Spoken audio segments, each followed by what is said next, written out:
You've experienced it before. It's an abrupt change of visual or sound to something frightening when you least expect it. But it's that simplicity that allowed it to thrive and essentially become synonymous with horror movies. If we look at where'sthejump.com, a site that tracks jump scares in horror films by year, we can see that the technique doesn't seem to be disappearing or slowing down anytime soon. But is the jump scare the oldest trick in the book? Or is it more complex than that?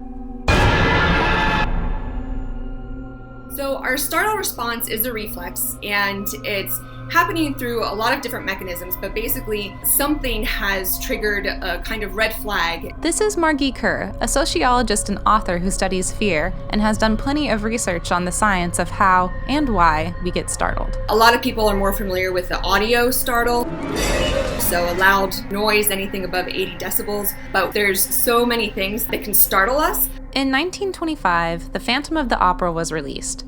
This is widely considered to be the first jump scare in film.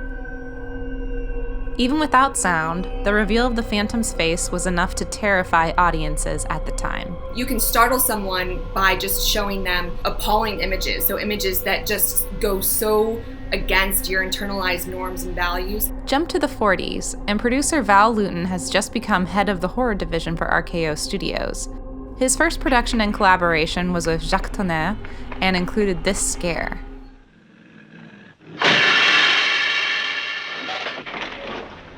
This jump scare fake-out that led to a harmless reveal would be known as the Lewton bus scare and would inspire a future of countless cat scares.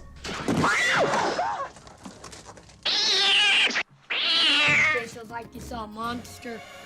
A monster? The cat is the most ruthless, most terrifying of animals. Next came the master of suspense himself, Alfred Hitchcock, who once said, "I believe in putting the horror in the mind of the audience and not necessarily on the screen." In Psycho, he sets up a false sense of safety using tight framing, a calm soundtrack, and some misdirection, only to abruptly cut to a wider overhead shot with shrill music when Norman Bates finally attacks.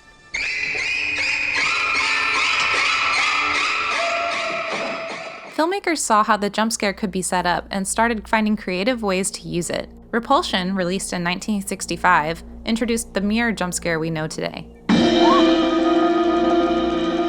In 1967, Wait Until Dark, a home invasion horror, uses darkness as an added layer of suspense to heighten the scares.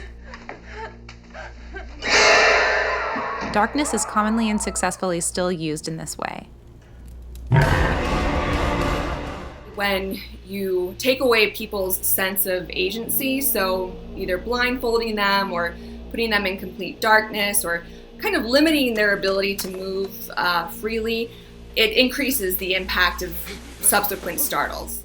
In the 70s, jump scares were used as a storytelling device, typically as a final reveal that the terrorizing character may not be completely gone. Big hits like Carrie, Halloween, and Friday the 13th each ended with a scare that left the story open for sequels, which established this tactic as a horror trope. So when the 80s hit, so did a barrage of low-budget horror movies that wanted to bank off the success of those slashers, so the average number of jump scares per movie spiked dramatically. It was also during this decade that dreams were used to present jump scares, utilizing the same technique Carrie started almost a decade before. Just like the mirror scare, this has become a widely used version of the technique up until today. The 90s brought on the trend of successful self-aware slashers, such as Wes Craven's Scream, which has 19 jump scares alone and became a cultural phenomenon. But it was The Exorcist III that introduced one of the most iconic jump scares ever. After using a Lewton bus scare, it cuts to this. The quiet atmosphere makes us anxious, right before... In the last 20 years, the jump scare has transcended horror and is used in everything from comedies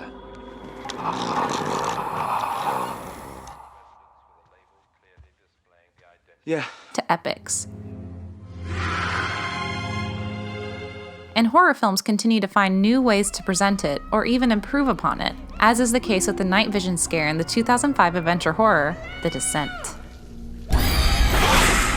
When we look at the past decade, jump scares are used just as much as ever, But are they still being used effectively? Anthony Wilson of Where'sTheJump.com points out, You need long periods of quiet buildup to really make the most out of a jump scare, and some films that come out today can average up to one scare every 3 minutes.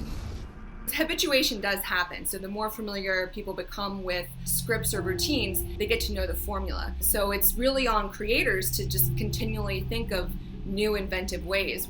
there are successful filmmakers who use a high number of jump scares and still make them effective.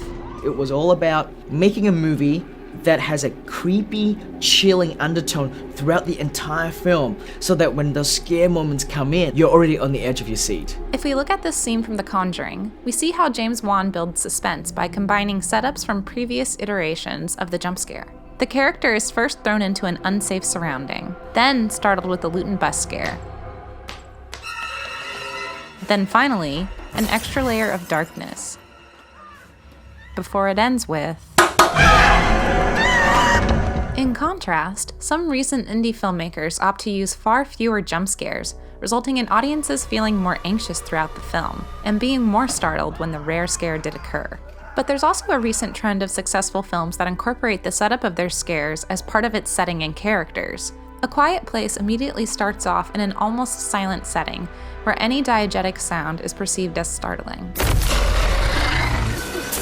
It Chapter 1 and 2 classically subverts our perception of clowns to enhance its murderous scares. I always thought that giving childlike features would make him more unnerving. So you have all of these cues that are signaling for joy and innocence, and then you combine that with bloodshot eyes or sharp teeth. It's a violation of our expectation in a fun way. Looking at its history leading up to today, the jump scare is more than a gimmick, especially in the hands of filmmakers who love using it creatively. It can play a significant role in entertaining audiences, as long as those filmmakers take note of the examples from the past, while also finding new ways to evolve it. And with its continued usage in recent successful horror movies, it's easy to see why the jump scare is a classic that just won't die.